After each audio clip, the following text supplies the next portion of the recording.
So what my absolute favorite part of the game is that when the Call of Duty guys get in here, they rage quit. They're like, "Oh, this game is awful." No.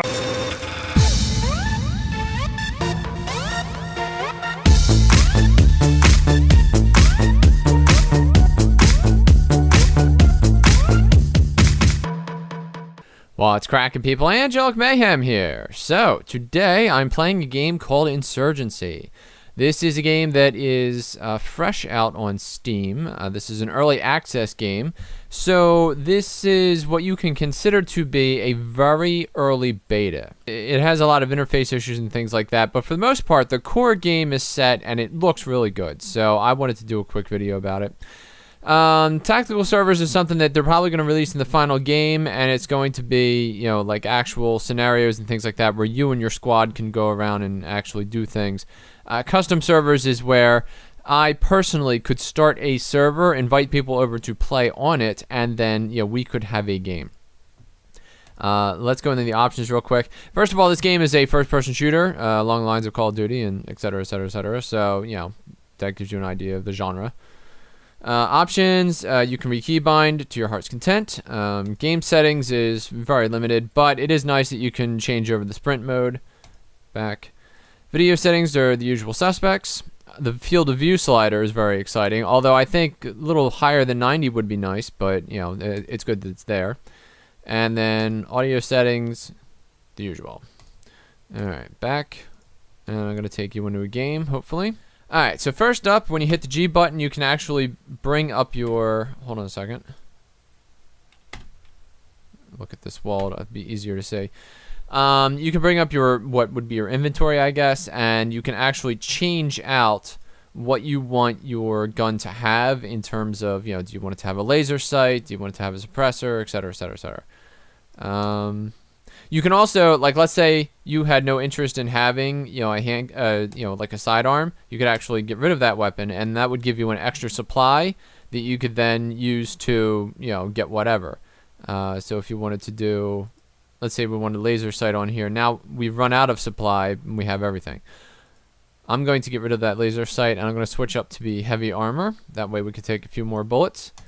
And by a few more bullets, I mean 2. You can take a total of 3. When you have light armor, you can take a total of 1, and when you have no armor, you are dead the second you are hit. And it does not matter which gun you have. If you get hit with an SMG or you get hit with a sniper rifle or whatever, it does not matter. So it's not like in other games like Call of Duty and things like that where, you know, where if somebody has an SMG, like you're taking 8, 9, 10 bullets, you know, and they're only holding it so that they can get up close to you and jump around and do all kinds of wacky stuff. That appears to be some sort of invisible wall. That's weird. Now, when there are 16, 20, 32 people in a game, you are going to see a lot of people crawling around on their stomachs. This is not a game where you can just kind of run out there and be all gung-ho Rambo about it. You actually have to... Oh, I just took a bullet. He must be over there somewhere. I just can't... Aha! Hello. Hello. Aw. What really impresses me about this game is that if you are a sniper, you can play like a sniper. If you are a, you know, like full combat guy, then you can play like a full combat guy. Except in certain scenarios where you have X number of people in the field, you know, you can't just run wherever you want to run. So that's the thing, is that you have to behave yourself in this game.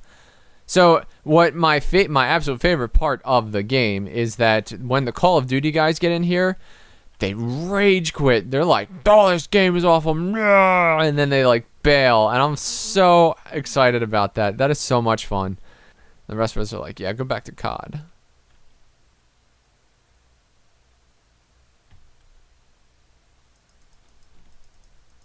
I'm rubbish. Complete rubbish.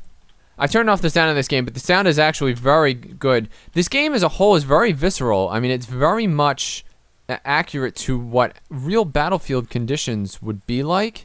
I mean, when the guy next to you dies, he takes like 1 bullet and then he crumbles to the ground, and it's, you know, it's very interesting. And when you die, one of my favorite parts of the game is that when you die, there is no kill cam or any of that crap. So, you know, if you find a great sniper spot, you can be there for the whole game. Because, you know, the game doesn't show your enemies where you are when you off them. That is really sweet. You play 3 games in a row. So it's a best out of 3 situation. You have to wait until the game begins. But while you're here, you can actually, you know, change your weapon over and all that. Resume game. Now, let's say that you wanted to, let's say you were done. You were like, yeah, you know, I want to be a sniper. So if we go to, I think, kit selection? No. Team selection. Squad selection. There we go. I can actually switch over to be a sniper. And then I want to upgrade this. And we'll just get the armor piercing.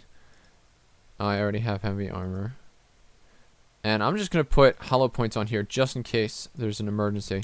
But I'll show you what it's like to be a sniper. And let me tell you, I'm a huge... I love sniping. So this is my forte. This gives you an idea of the amount of space that you have to cover. In some of the other levels, you have some really great sniper holes, like, you know, in very shaded areas. Like standing back here...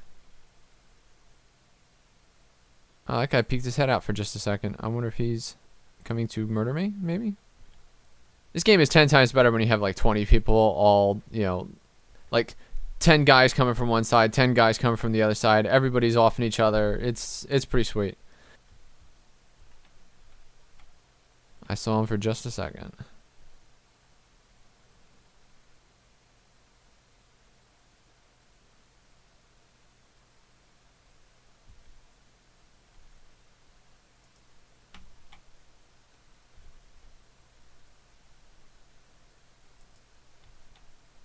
Ah, sweet. Got him. You know, since this thing is in beta, a lot of stuff like that, like, you know, the interface is a little janky and, you know, your key bindings reset themselves every now and then. Like, not totally, but, like, one thing will, like, reset itself completely out of the blue for no particular reason, and you're like, okay. So that's a little weird. Well, anyway, thank you for watching this video. I hope you enjoyed this video, and if you did, please click on the like button or subscribe to my YouTube channel for more content like this in the future. Hooray! Actually, that's not us. I'm Angelic Mayhem, and I will see you next time.